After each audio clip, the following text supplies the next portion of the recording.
हामी निरन्तर न्यूजमा छौं। राष्ट्रपति डाक्टर रामवरण यादवले प्रमुख 4 दलका शीर्ष नेताहरूसँग परामर्श गर्दै हुनुहुन्छ। सहमति सरकार गठनका लागि दलहरूलाई 8 पटकसम्म समय दिए पनि प्रगति हुन नसकेपछि राष्ट्रपति यादवले अब के गर्ने भन्ने विषयमा दलहरूसँग छलफल गर्न लाग्नु भएको हो। राष्ट्रपति यादवले अहिले 1 बजे एकीकृत नेकपा माओवादी, कांग्रेस, एमाले र मधेसी मोर्चाका शीर्ष नेताहरूलाई छलफलका लागि शीतल निवास बोलाउनु भएको छ। दलहरूकै सल्लाहमा आफूले काम गर्ने भन्दै राष्ट्रपति यादवले छलफलका लागि नेताहरूलाई निम्तो पठाउनु भएको हो। शीर्ष नेताहरूकै आग्रहमा राष्ट्रपति यादवले सहमति गर्ने समय सीमा पनि थप्दै आउनु भएको थियो। 8 पटक दिएको समय सीमा पनि सहमति बिनै सकिएपछि राष्ट्रपति यादवले छलफलको दायरा फराकिलो पार्दै तत्कालीन संविधान सभामा प्रतिनिधित्व गर्ने दलका नेताहरूलाई पनि बोलाउनु भएको छ। पहिलो चरणमा प्रमुख 3 दल र मधेसी मोर्चाका नेताहरूसँग छलफल गरेपछि दोस्रो चरणमा सर्वदलीय छलफल गर्ने तयारी भएको राष्ट्रपति कार्यालय स्रोतले जानकारी दिएको छ। तत्कालीन संविधान सभामा प्रतिनिधित्व गर्ने सबै दलका नेताहरूलाई भोलि बिहान छलफलका लागि बोलाइएको राष्ट्रपति कार्यालयले जानकारी दिएको छ। राष्ट्रिय सहमतिको सरकार गठनका लागि दलहरूलाई दिएको 8औं पटकको समयावधि सकिन लाग्दा राष्ट्रपति डाक्टर रामवरण यादवले जनताले आशीर्वाद दिए देशलाई निकास दिन आफू सक्षम रहेको धारणा राख्नु भएको छ। उहाँले देशलाई उचित निकास दिन जनतालाई आशीर्वाद दिन पनि अपील गर्नुभयो। भीमनगर उच्च माध्यमिक विद्यालय भीमनगरको स्वर्ण महोत्सवको बुधबार उद्घाटन गर्दै राष्ट्रपति डाक्टर यादवले राजनैतिक दल र सरकारले गल्ती गरेका कारण 2062-63 को जनआन्दोलनको उपलब्धिलाई संस्थागत गर्न नसकेको गुनासो गर्नुभयो। उहाँले आफूलाई जनताले दिएको जिम्मेवारी पूर्ण रूपमा कार्यान्वयन गर्ने प्रतिबद्धता व्यक्त गर्दै संविधान सभाको निर्वाचन गराई त्यसबाट मूल कानून बनाउनु पर्नेमा जोड दिनुभयो। मूल कानून बनाउन राजनैतिक दलहरूबीच सहमति होस् भन्ने कामना गर्दै देशको रक्षक र पालकको जिम्मेवारी पाएकाले आफूले समन्वयकारी भूमिका खेल्दै आएको उहाँको कथन थियो। जनताको सार्वभौम सत्ता सम्पन्न सभा, संविधान सभा राजनीतिक पार्टीको गल्तीले, सरकारको गल्तीले विदा भइसकेको छ। संविधानको रक्षक र पालक माने देशको रक्षक र पालक को रूपमा मैले जुन जिम्मेवारी आफ्नो निर्वाह गरिरहेको छु त्यही आशीर्वाद तपाईँ चितवनवासीले मलाई दिनुस्। करिब 15 मिनट लामो मन्तव्यमा उहाँले दलहरूबीच सहमति हुन नसकेकोमा दुःख व्यक्त गर्नुभयो। सरकार र राजनीतिक दलहरूको असफलताले देश गम्भीर संकटमा फस्दै गइरहेको उहाँको आरोप थियो।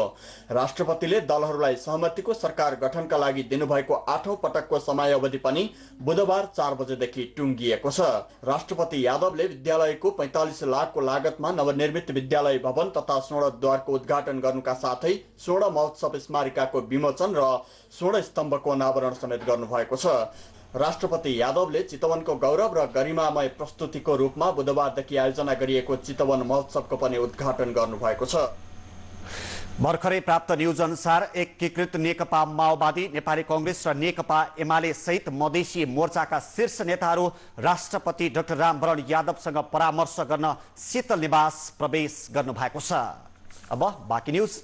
एकीकृत नेकपा माओवादीका अध्यक्ष पुष्पकमल दाहालले दलीय सहमति नभए संविधान सभा निर्वाचनका लागि आन्दोलनमा उत्रने चेतावनी दिनुभएको छ। कम्युनिस्ट नेता जय गोविन्द शाहको 23औं स्मृति दिवस कार्यक्रमलाई बुधबार सिरहाको बजहरा मालमा सम्बोधन गर्दै अध्यक्ष दाहालले कांग्रेस र एमालेले संविधान सभाको चुनाव नचाहेको आरोप लगाउँदै दलहरूको अब हुने बैठकमा पनि सहमति नभए निर्वाचनका लागि सडकमा उत्रने चेतावनी दिनुभएको हो। बिहीबार राष्ट्रपतिले सम्पूर्ण दलका नेताहरूलाई छलफलका लागि बोलाएको जानकारी दिँदै अध्यक्ष दाहालले त्यहाँ पनि सहमति नभए आफ्नो पार्टीले पछाडि फर्केर नहेरी आन्दोलनको नेतृत्व सम्हाल्ने उद्घोष गर्नुभयो। वैधानिक सरकारलाई अवैधानिक भन्दै नयाँ सरकार बनाउने षड्यन्त्र भइरहेको जिकिर गर्दै अध्यक्ष दाहालले परिवर्तनपछि प्राप्त उपलब्धि संस्थागत हुन नपाउँदै इतिहासलाई पुरानै अवस्थामा फर्काउने षड्यन्त्र भइरहेको दाबी पनि गर्नुभयो। यसअघि बुधबार अध्यक्ष दाहालले मकवानपुरको हेटौडामा सञ्चारकर्मीसँगको कुराकानीमा बिहीबार हुने राष्ट्रपतिसँगको छलफलबाट नयाँ चुनावको मिति घोषणा हुने र सहमति सरकारको पनि टुङ्गो लाग्ने दाबी गर्नुभएको थियो। प्रधानमन्त्री बाबुराम भट्टराईले देशको राजनीतिक निकास र आर्थिक विकासको लागि संविधान सभाको निर्वाचन बाहेक अर्को विकल्प नभएको बताउनु भएको छ। राजधानीको दशरथ रङ्गशालामा आयोजित त्रिभुवन विश्वविद्यालयको 38औं दीक्षान्त समारोह कार्यक्रममा प्रधानमन्त्री भट्टराईले निर्वाचनको सुनिश्चितता र राज्यको प्रगतिशील रूपान्तरण सहितको प्याकेजमा सहमतिको सरकार एकमात्र विकल्प भएको दावी गर्नुभयो। त्रिभुवन विश्वविद्यालयका कुलपति समेत रहनुभएको प्रधानमन्त्री भट्टराईले दीक्षान्त समारोहको उद्घाटन गर्दै आफू पनि निकास नदिने, अरूले दिएको विकल्पमा पनि सहमति नगर्ने गैर जिम्मेवारी प्रवृत्तिले देश अनिर्णयको बन्दी बनेको बताउनुभयो। उहाँले अहिलेको सहमति भनेको धरातलीय शक्ति सन्तुलनमा आधारित वस्तुनिष्ठ सम्झौता भएकोले अग्रगमनकारी र यथास्थितिवादी शक्ति एकअर्कासँग सम्झौता गर्न तयार नरहेको समेत आरोप लगाउनुभयो। प्रधानमन्त्री भट्टराईले यो अवस्था धेरै समय टिक्न नसक्ने भन्दै इतिहासको पाङ्ग्रा कि अघि बढ्छ नभए पछि हट्ने दावी गर्नुभयो।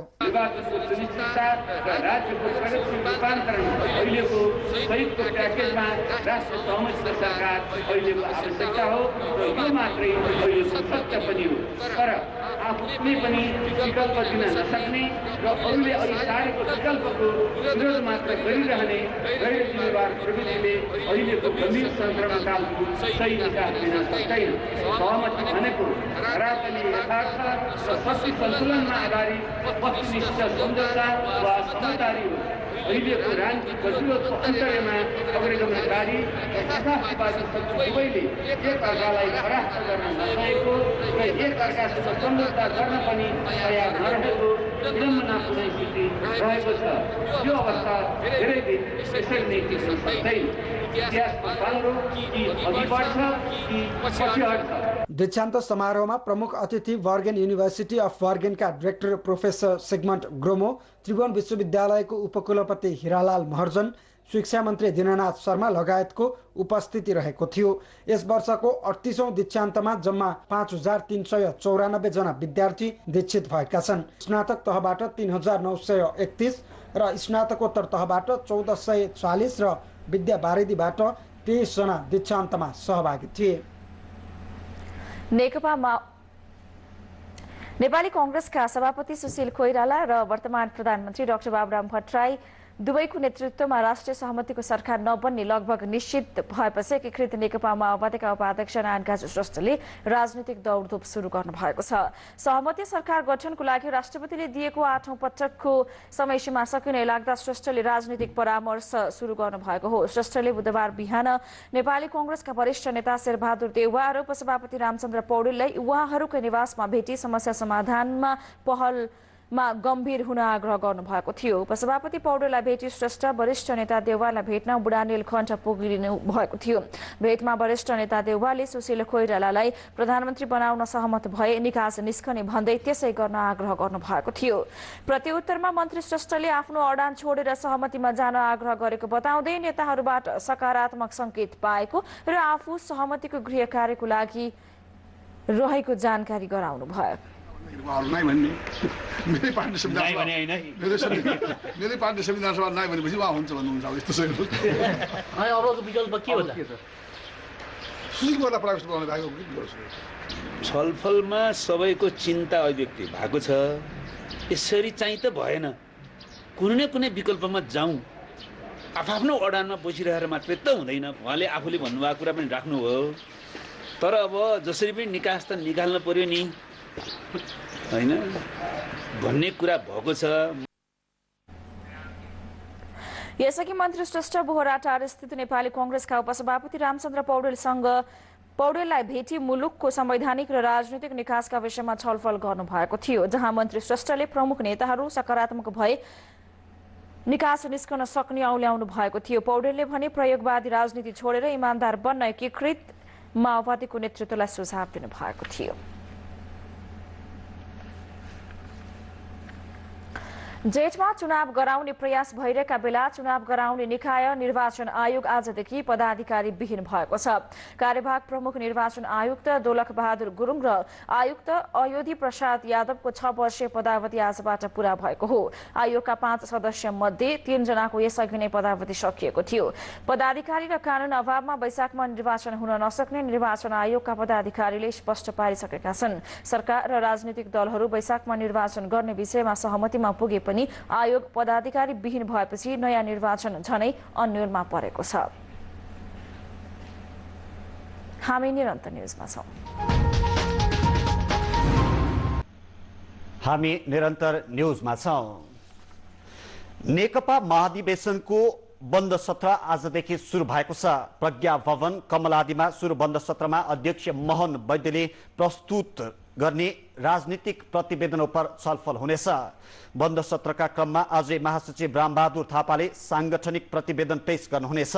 पुस 29 गतेसम्म चल्ने महाधिवेशनमा पार्टीको भावी कार्यदिशाका विषयमा गम्भीर छलफल हुने माओवादीले जनाएको छ। करिब 2000 प्रतिनिधि र पर्यवेक्षक सहभागी महाधिवेशनमा जनविद्रोह या शान्तिपूर्ण राजनीति भन्ने विषयमा छलफल हुनेछ। राजनीतिक प्रतिवेदन र राजनीतिक कार्यक्रम र विधान 3टा दस्तावेज प्रस्तुत गर्ने र त्यसपछि विभिन्न ग्रुप विभाजन गर्ने र ग्रुप विभाजनमा छलफल चलाइसकेपछि सम्भवतः आज दिनभरि ग्रुप डिस्कसनै चल्छ र त्यो ग्रुप डिस्कसनपछि ग्रुपले आफ्नो प्रतिनिधि चयन गर्छन् र आफ्ना समितिमा उठेका मतहरू सुझावहरू आलोचनाहरू स्पष्टीकरण थप व्याख्या आदि जे माग्छन् तलदेखि उड्दै आएका कुरा अनि त्यो ग्रुप डिस्कसनको प्रतिनिधिले चाहिँ होल हाउसमा फेरि भोलिदेखि राख्ने कार्यक्रम हुन्छ। अध्यक्ष मोहन वैद्यले बन्द सत्रमा प्रस्तुत गर्ने प्रतिवेदनमा जनयुद्धको जगमा जनविद्रोहमा जानुपर्ने उल्लेख छ। प्रतिवेदन उप समूहगत छलफल सकिएपछि पार्टीको मूल रणनीति तयार पारिने नेताहरूले जानकारी दिएका छन्। महाधिवेशनमा सहभागी प्रतिनिधिले जनयुद्धको उपलब्धि अहिलेसम्म हासिल नभएकाले फेरि जनयुद्धमा जान दबाब दिने बताइएको छ। यसअघि बुधबार अध्यक्ष मोहन वैद्यले काठमाडौँको खुला मञ्चमा सम्मेलनको उद्घाटन गर्नुभएको थियो। बुधबारदेखि सुरु भएको पार्टीको 7औं महाधिवेशनको काठमाडौँको खुला मञ्चमा उद्घाटन गर्दै अध्यक्ष वैद्यले मुलुकमा अब संसदवादीहरूको मोर्चाले केही गर्न सक्ने अवस्था नभएकाले देशभक्त वामपन्थीहरूको संयुक्त मोर्चा बन्नुपर्ने बताउनुभयो। नेपालमा नयाँ जनवादी गणतन्त्र स्थापना बिना उत्पीडित जनताको मुक्ति सम्भव नभएको बताउँदै संसदवादी शक्तिहरूले मुलुकलाई डुबाउन लागेको आरोप लगाउँदै वैद्यले एकीकृत माओवादीसँग सम्बन्ध विच्छेद गरेको बताउनुभयो। हामी उनीहरूलाई चुनौती दिन चाहन्छौँ। 3 दल र 4 दलले जनतालाई धोका दिएर कुनै सम्झौता सहमति गर्छन् भने हामीलाई त्यो कुनै पनि हालत मान्य हुने छैन भन्नुपर्छ। अब पुरानै तरिकाले हुँदैन। 10 वर्षको जनयुद्ध गर्ने एउटा फोर्सले एउटा शक्तिले आत्मसमर्पण गरे पनि हामी मान्न तयार छैनौँ भन्नुपर्छ। हामी नयाँ सहमति चाहन्छौँ। पुरानै तरिकाले चल्दैन। अब नयाँ सहमति गर्नुपर्छ। नयाँ सहमति गरे मात्रै अब अगाडि बढ्न सकिन्छ। यदि जनतालाई फेरि धोका दिने समस्या समाधान नगर्ने हो भने एउटा सङ्घर्ष रोकिनेवाला छैन। क्रान्ति जारी छ। क्रान्ति निरन्तर अगाडि बढेर जान्छ भनेर भन्नुहोस्। अध्यक्ष वैद्यले क्रान्तिकारी नयाँ शक्तिको रूपमा अगाडि बढ्ने तर्खरमा लागेको बताउँदै परिवर्तनका लागि देशको जिम्मेवारी लिन तयार रहेको बताउनुभयो। नयाँ जनवादी क्रान्तिलाई अगाडि बढाउँदा भारतीय विस्तारवादी र अमेरिकी साम्राज्यवादबाट खतरा रहेको बताउँदै उहाँले सशक्त रूपमा त्यसको प्रतिकार गर्नुपर्ने धारणा राख्नुभयो। उहाँले 3 या 4 दलले मात्र गर्ने सहमति आफूहरूलाई स्वीकार्य नहुने पनि प्रश्न पार्नुभयो। उहाँले आफूहरू पुरानो शैलीको सिंहदरबार छिर्न नचाहेको प्रश्न पार्दै नयाँ आधारमा नयाँ सहमति गरेर नयाँ सिंहदरबार बनाउनु पर्ने बताउनुभयो। र हामीले त्यो महाधिवेशनमा एउटा नयाँ नीति, नयाँ योजना, नयाँ कार्यदिशा हामी पारित गर्नेवाला छौँ। देशको र साम्राज्यवाद विरोधी र न्यायवादी क्रान्ति कसरी सम्पन्न हुन्छ भन्ने बारेमा हामीले एउटा गम्भीरतापूर्वक छलफल बहस गरेर हामी एउटा अगाडि जाँदैछौँ र अब हामी देखिरहेका छौँ यो तरिकाले देश अगाडि बढ्दैनौँ र हामी देशको जिम्मेवारी हामी लिन्छौँ र अब हामी एउटा सशक्त एउटा क्रान्तिकारी शक्तिका रूपमा हामी एउटा अगाडि बढ्न चाहन्छौँ। दलित जनजाति मधेसी उत्पीडित समुदायको हितको मुद्दाप्रति ठूला दलले धोका दिएमा अब जनताले नछाड्ने बताउँदै परिवर्तनका लागि क्रान्तिलाई निरन्तर अगाडि बढाउने उद्घोष पनि गर्नुभयो। मुलुकमा यथास्थितिवाद र प्रतिगमनको खतरा बढ्दै गइरहेको पनि उहाँले बताउनुभयो। अध्यक्ष वैद्यले अहिलेको सङ्कट समाधानका लागि गोलमेच सम्मेलन मार्फत नयाँ आधारमा नयाँ सहमति गरेर समस्या समाधान गर्नुपर्ने बताउनुभयो। उहाँले अहिलेसम्मका क्रान्तिका शहीद बेपत्ता योद्धा घाइते अपाङ्गहरूको सपना पूरा गर्न आफूहरू प्रतिबद्ध रहेको बताउनुभयो। देशको राष्ट्रिय स्वाधीनताको रक्षा गर्नको निम्ति जनताका हक अधिकारहरू स्थापना गर्नको निम्ति साँच्चै एउटा नयाँ जनवादी क्रान्ति सम्पन्न गर्न जरुरी छ र यो क्रान्ति गर्नको लागि देशभक्त शक्तिहरूका बीचमा एउटा राम्रो मोर्चा हुन जरुरी छ भनेर भन्नुहोस्। संसदवादीहरूसँगको मोर्चाले अब देश अगाडि कुनै हात पनि बढ्दैन भनेर भन्नुहोस्। उत्पीडित क्षेत्रका जनताको हामी मुक्ति चाहन्छौँ र यदि जनताको निम्ति जनताका हक अधिकारहरूप्रति खेलबाड गरिन्छ भने हामी चुप लागेर बस्नलाई छैनौँ। अध्यक्ष वैद्यले दुई छिमेकी मुलुकमा चीनले नेपालको सम्मान गरे पनि भारतले नेपालको आन्तरिक मामिलामा हस्तक्षेप गर्ने गरेको आरोप लगाउनुभयो। राजधानीको खुल्ला मञ्चमा भएको उद्घाटन समारोहमा विभिन्न देशका प्रतिनिधिहरूले पनि शुभकामना मन्तव्य राख्नु भएको थियो। उद्घाटनमा ठूला भनिएका दलहरूले आफूहरूलाई निषेधको राजनीति गरेकाले ठूला 4 दलहरूलाई निमन्त्रणा गरिएको थिएन। यही पुस 29 गतेसम्म चल्ने महाधिवेशनमा देशभरबाट 1200 प्रतिनिधि सहभागी छन्। एकीकृत नेकपा माओवादी पनि महाधिवेशनमा केन्द्रित हुन थालेको छ। एकीकृत नेकपा माओवादीको महाधिवेशन आयोजक समितिको बैठक बस्दैछ। दिउँसो बस्ने बैठकमा महाधिवेशनको तयारी र अध्यक्ष पुष्पकमल दाहालले तयार गरेको प्रतिवेदनका विषयमा छलफल हुनेछ। अध्यक्ष दाहालले वर्तमान राजनीतिक सङ्कट, पार्टी विभाजन पछिको अवस्था र भावी रणनीति सहितको प्रतिवेदन तयार गर्नु भएको छ। अध्यक्षले तयार गरेको प्रतिवेदनमा छलफल गरेर त्यसलाई थप संशोधन गर्न सकिने विषयमा सुझाव दिइने प्रवक्ता अग्नि सापकोटाले जानकारी दिनुभयो। बैठकमा अहिलेको राजनीतिक सङ्कट समाधानका विषयमा पनि विचार विमर्श गरिने बताइएको छ। बैठक 2 बजे पार्टी मुख्यालय कोटेश्वर पेरिस डाँडामा बस्दैछ। अब बाँकी न्यूज। प्रधानमन्त्री डाक्टर बाबुराम भट्टराईको अभिव्यक्तिको विरोध र पत्रकार डेकेन्द्र राज थापाको हत्याको निष्पक्ष छानबिनको माग गर्दै नेपाल पत्रकार महासंघको आह्वानमा पत्रकारहरूले बुधबार राजधानीमा धरना दिएका छन्। नयाँ बानेश्वरमा दिएको धरनाको समर्थनमा अधिकार कर्मीहरूको पनि सहभागिता थियो। महासंघ अध्यक्ष शिव गाउँलेले प्रधानमन्त्रीको अभिव्यक्ति मुलुकको कार्यकारी प्रमुखको तर्फबाट आएको सबैभन्दा गैर जिम्मेवारपूर्ण रहेको भन्दै त्यसको विरोध गर्न धरना आयोजना गरिएको प्रश्न पार्नुभयो। अध्यक्ष गाउँलेले शान्ति प्रक्रियाका नाउँमा हत्यारालाई उन्मुक्ति दिने कार्य पत्रकार महासंघलाई किमार्थ स्वीकार नहुने बताउनु भयो। पनि शान्ति प्रक्रिया समापन गर्ने भन्ने नाममा तिनलाई ज्यादतीबाट मुक्त हुने छुट छैन। हामी यो मान्नेवाला छैनौँ। द्वन्द न्यूनीकरण, द्वन्द निरूपण तथा मेलमिलाप आयोग बन्ने भनेको अपवादमूलक केही घटनाहरूको बारेमा तल समाजमा एउटा मेलमिलापको वातावरण सिर्जना गर्ने भनेको। मान्छे मार्दै हिँड्ने कृष्ण सेनी चुकको हत्यामा संलग्न हुनेलाई, डेकेन्द्र थापाको हत्यामा संलग्न हुनेलाई, उमा सिंहको हत्यामा संलग्न हुनेलाई, प्रकाश सिंह ठकुरीको हत्यामा संलग्नलाई उन्मुक्ति दिने भनेको होइन। यो पत्रकार महासंघलाई किमार्थ मान्ने छैन। घटनाका दोषीहरूमाथि कारवाही गर्नुपर्छ।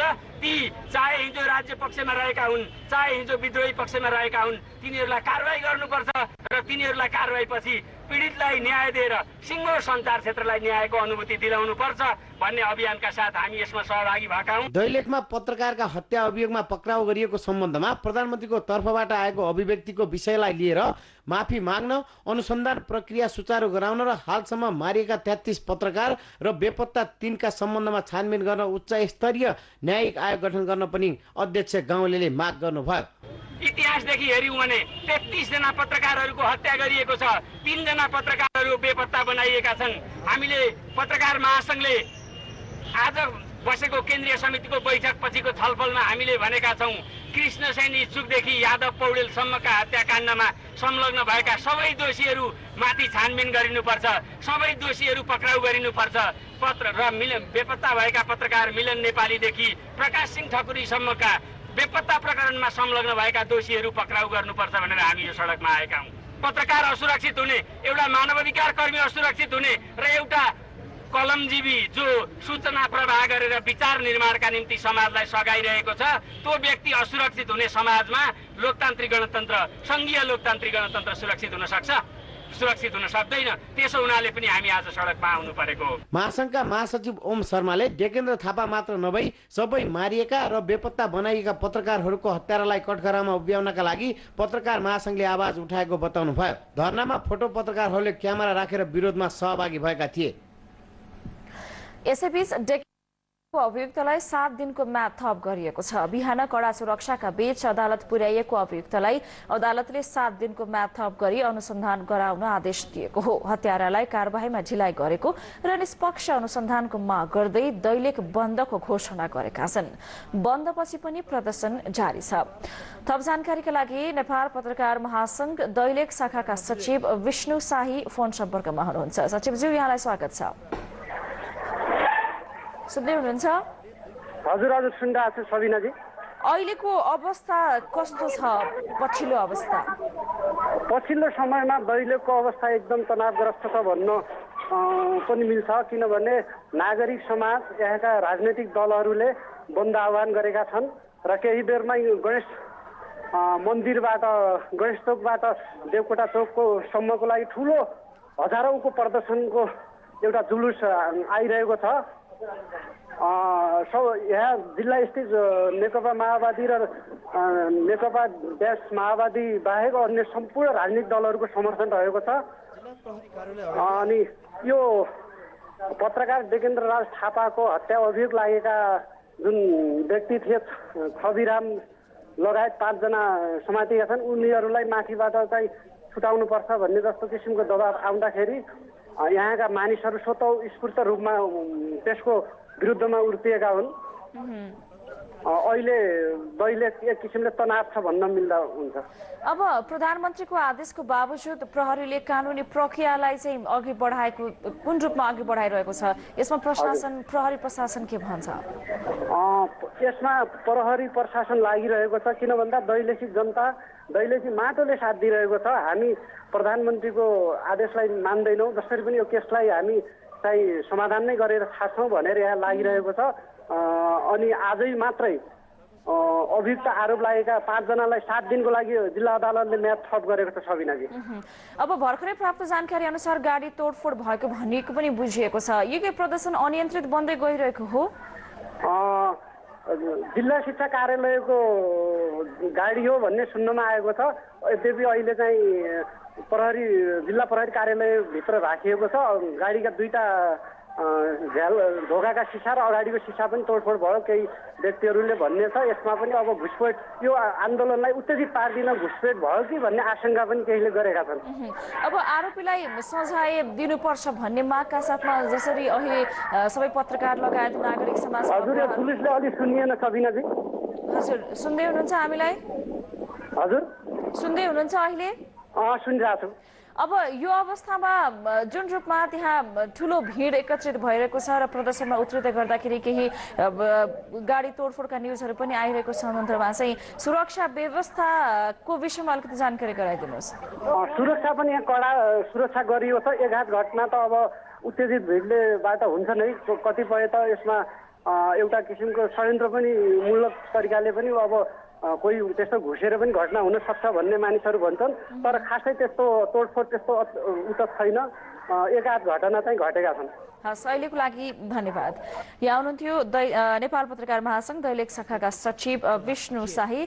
पछिल्लो जानकारी गराउँदै हुनुहुन्थ्यो। दैलेखमा स्वस्फूर्त रूपमा प्रदर्शन गरिएको छ र डेकेन्द्र थापाको अभियुक्तलाई कानुनी कठघरामा उभ्याउनु पर्छ भन्ने मागका साथमा सम्पूर्ण पत्रकारहरू आन्दोलित बनिरहेको परिप्रेक्ष्यमा दैलेख बन्दको आह्वान र दैलेखको पछिल्लो अवस्थाका विषयमा हामी जानकारी लिँदै थियौँ। अहिलेको लागि बाँकी न्यूज। प्रधानमन्त्री डाक्टर बाबुराम भट्टराईले जिउँदै पुरेर मारिएका पत्रकार डेकेन्द्र राज थापाको हत्याका आरोपीलाई कारबाही अगाडि बढाएको सम्बन्धमा आफूले दिएको अभिव्यक्तिको रक्षा गर्नुभएको छ। उहाँले जनयुद्ध कालभरका सबै मुद्दा सत्य निरूपण तथा मेलमिलाप आयोगले मिलाउने सहमति भए अनुरूप आफूले यस्तो अभिव्यक्ति दिएको प्रश्न पार्नु भएको हो। पत्रकार डेकेन्द्र थापाको हत्या र पक्राउप्रति प्रधानमन्त्रीले दिएको अभिव्यक्तिप्रति आपत्ति प्रकट गर्दै ज्ञापन पत्र बुझाउन पुगेका महासंघसँग प्रधानमन्त्री भट्टराईले यस्तो धारणा राख्नु भएको हो। उहाँले 2052 साल फागुन 1 गतेदेखि 2063 मङ्सिर 5 गतेसम्मका सबै मुद्दा सत्य निरूपण तथा मेलमिलाप आयोगले मिलाउने भन्ने अन्तरिम संविधानमा उल्लेख भएकाले आफूले त्यसको पालना मात्रै गरेको भन्दै बचाउ गर्नुभयो।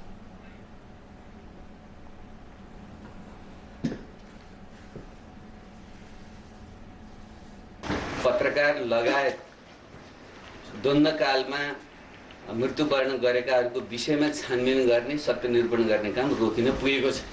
त्यसैले मेरो प्रष्ट भनाइ यहाँहरू मार्फत के हो भने ती मुद्दाहरूलाई 52 साल फागुन 1 गतेदेखि 53 साल मङ्सिर 5 गतेसम्मका राजनीतिक द्वन्द्वको क्रममा भएका घटनाको विषयमा सत्य निरूपण र मेलमिलाप आयोग मार्फत नै त्यसको छिनोफानो गरिनुपर्छ। अरू विधिगत प्रक्रियातिर हामी लाग्यौँ भने त्यसले समग्र शान्ति प्रक्रिया र संविधानको उल्लङ्घन हुन पुग्छ। म कार्यकारी प्रमुखको हैसियतले त्यसो गर्न मिल्दैन। मैले त्यही मेरो कर्तव्य मैले निर्वाह गरेको हुँ। प्रधानमन्त्री भट्टराईले आफूले त्यस्तो अभिव्यक्ति दिएर राष्ट्रको प्रमुख कार्यकारीको भूमिका निर्वाह गरेको जिकिर समेत गर्नुभएको छ। प्रधानमन्त्री भट्टराईले सत्य निरूपण तथा मेलमिलाप आयोग सम्बन्धी अध्यादेश राष्ट्रपतिकोमा थन्किएकोले समस्या आएको भन्दै अध्यादेश जारी गर्न पत्रकार जगतले सहयोग गर्नुपर्ने पनि बताउनुभयो। अब बाँकी न्यूज। सर्वोच्च अदालतले नेपाल ऐन निगमका पूर्व महाप्रबन्धक मदन राज शर्मालाई भ्रष्टाचारी ठहर गरेको छ। प्रधान न्यायाधीश खिलराज रेग्मी र न्यायाधीश सुशीला कार्कीको इजलासले बुधबार शर्मालाई 1 वर्ष जेल तथा बिगो र जरिवाना गरी 1 करोड रुपियाँ असुल गर्ने फैसला गरेको छ। शर्मासँग 53,79,780 रुपियाँ जरिवाना र त्यति नै रकम बिगो असुल गर्न सर्वोच्चले फैसला गरेको हो। विशेष अदालतले यसअघि पनि शर्मालाई 2 करोड रुपियाँ भन्दा बढी भ्रष्टाचार गरेको ठहर गर्दै 2 वर्ष कैद र जरिवाना सहित 4 करोड रुपियाँ बराबरको सम्पत्ति जफत गर्न आदेश दिएको थियो।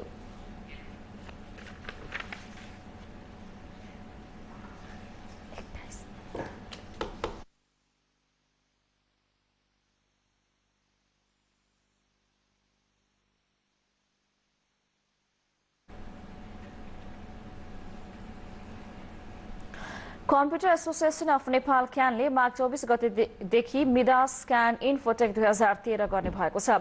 काठमाडौँमा पत्रकार सम्मेलन गरी इन्फोटेक बारे विस्तृत जानकारी गराएको हो। विश्वमा सूचना तथा सञ्चार क्षेत्रमा भएका विकास तथा नयाँ प्रविधिको विकासका बारेमा क्यानले प्रदर्शनी मार्फत उपभोक्तालाई सुसूचित गराउने उद्देश्यका साथ विगत 19 वर्षदेखि निरन्तर रूपमा वर्षेनी सूचना प्रविधि सम्मेलन गर्दै आएको जनाएको छ। सम्मेलनमा सूचना प्रविधि सम्बन्धी हरेक नयाँ र नौला प्रविधि तथा वस्तु प्रदर्शनी राखिने र यसबारे विस्तृत जानकारी गराइने क्यानले जनाएको छ। इन्फोमा युवा पुस्तालाई लक्षित गरी नयाँ किसिमका मोबाइल, इन्टरनेट, सफ्टवेयर, ल्यापटप लगायतका सामग्री रहने क्यानले बताएको छ।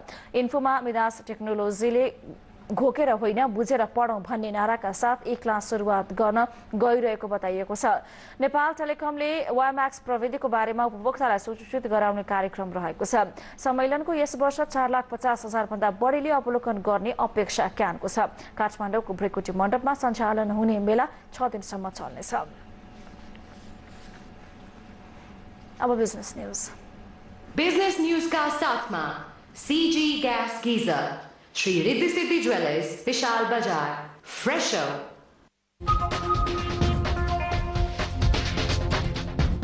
उखु अभावका कारण नवलपरासीमा करिब 3 सातादेखि बन्द भएका सबै चिनी उद्योगहरू पुनः सञ्चालनमा आएका छन्। जिल्लाका 3 ठूला उद्योगहरूले उखु आपूर्ति सहज भएपछि मंगलबारदेखि नै उत्पादन पनि सुरु गरेका छन्।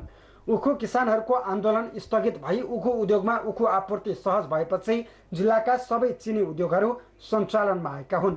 नवलपरासीको सुनवल स्थित लुम्बिनी चिनी उद्योगमा पनि उखु आपूर्ति सँगै उत्पादन सुरु भई सञ्चालनमा आएको उद्योगका महाप्रबन्धक बाबुलाल अग्रवालले जानकारी दिनुभयो। लुम्बिनीसँगै जिल्लामा रहेका अन्य 2 ठूला चिनी उद्योगहरू बागमती खाँडसारी तथा चिनी उद्योग र इन्दिरा सुगर एन्ड एग्रो इन्डस्ट्रिजले समेत उखु आपूर्ति भएसँगै उत्पादन सुरु गरेका छन्।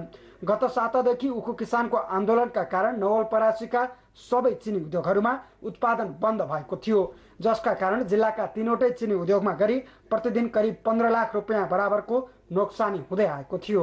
जिल्लामा उखु किसानहरूले 570 रुपियाँ प्रति क्विन्टल उखुको मूल्य कायम गर्नुपर्ने भन्दै आन्दोलन गर्दै आए पनि सरकारले 401 रुपियाँ प्रति क्विन्टल उखुको मूल्य निर्धारण गरेपछि किसानहरूले आन्दोलन स्थगित गरेका थिए। जिल्लाको परासी र नवलपुर क्षेत्रमा गरी वार्षिक करिब 40 लाख क्विन्टल उखु उत्पादन हुने नवलपरासीमा पछिल्लो वर्षहरूमा उखु उत्पादनमा कमी आई वार्षिक 20 लाख क्विन्टल मात्र उखु उत्पादन हुँदै आएको छ। अब स्पोर्ट्स न्यूज। स्पोर्ट्स न्यूज का साथमा Nero tailors, your styling partner. थाइल्यान्डको चियाङ मईमा हुने एससीसी वुमेन्स क्रिकेट च्याम्पियनसिप सुरु हुन 2 हप्ताभन्दा कम समय बाँकी रहँदा नेपाली राष्ट्रिय महिला क्रिकेट टोली बन्द प्रशिक्षणमा व्यस्त छ।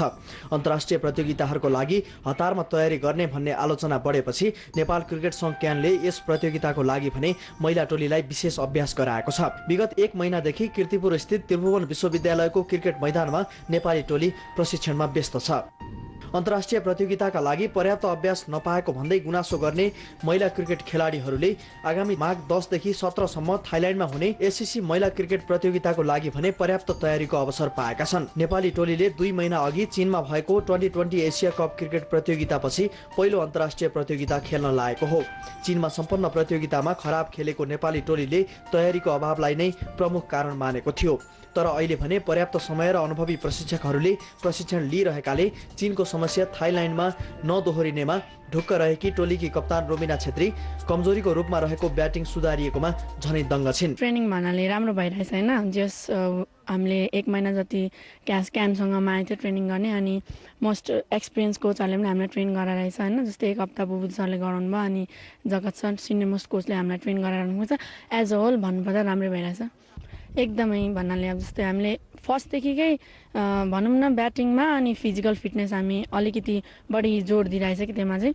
अनि भन्नाले अब नेपालको अलरेडी ब्याटिङ र फिल्डिङ राम्रो छ होइन, भन्नाले बलिङ र फिल्डिङ राम्रो छ। अनि सो हामी मोर कन्सन्ट्रेसन ब्याटिङमा गरिरहेछ क्या। फिल्डिङ यहाँ जस्तै ग्राउन्डमा स्पिन भइहाल्छ, अनि ब्याटिङमा जस्तो तरिकाको ट्रेनिङ भइरहेछ त्यो अनुसारले चाहिँ राम्रो रिजल्ट ल्याउने होप छ। जस भन्नाले अब 100% नै छ होइन ट्रफी ल्याउने, बिकज त्यो एउटा हामीले त्यहाँनिर छाप छोडिसकेको ठाउँ होइन। फेरि पनि अब सिनियर टिमले ट्रफी ल्याउँदैन भन्ने एउटा उयो पनि छ होइन। त्योलाई ब्रेक गरेर हामी म्याक्सिमम् अब 100% इफोर्ट दिइरहेछ, रिजल्ट पनि 100% हामी जितेर ल्याउने नै सोचिरहेछ। अब इन्टरनेसनल न्यूज। भेनेजुएलाको सर्वोच्च अदालतले राष्ट्रपति ह्युगो चाभेजले बिहिबारबाट आफ्नो कार्यभार सम्हाल्ने जनाएको छ। चाभेज सिकिस्त बिरामी भएपछि उनले बिहिबारबाटै आफ्नो कार्यभार सम्हाल्ने भेनेजुएलाको सर्वोच्च अदालतलाई उद्धृत गर्दै एजेन्सीहरूले जनाएका छन्। तर स्वास्थ्य समस्याका कारण चाभेजले बिहिबारको शपथ ग्रहणमा भने सहभागी भएका छैनन्। राष्ट्रिय सम्मेलनले चाभेजको स्वास्थ्य अवस्थालाई मध्यनजर गर्दै शपथ ग्रहणमा सहभागी नहुन सहमति दिएको थियो। यसबाट चाभेजका समर्थकहरूले जित भएको ठान्दै खुसियाली समेत मनाएका थिए। तर चाभेजको शपथ ग्रहणमा सहभागी नभएपछि उपचारका लागि उनी क्युबामै रहने वा भेनेजुएला फर्किने, त्यस सँगसँगै उनको स्वास्थ्य अवस्था र भेनेजुएलामा देखिएको राजनीतिक तनावलाई लिएर कैयौं प्रश्नहरू उठेका छन्।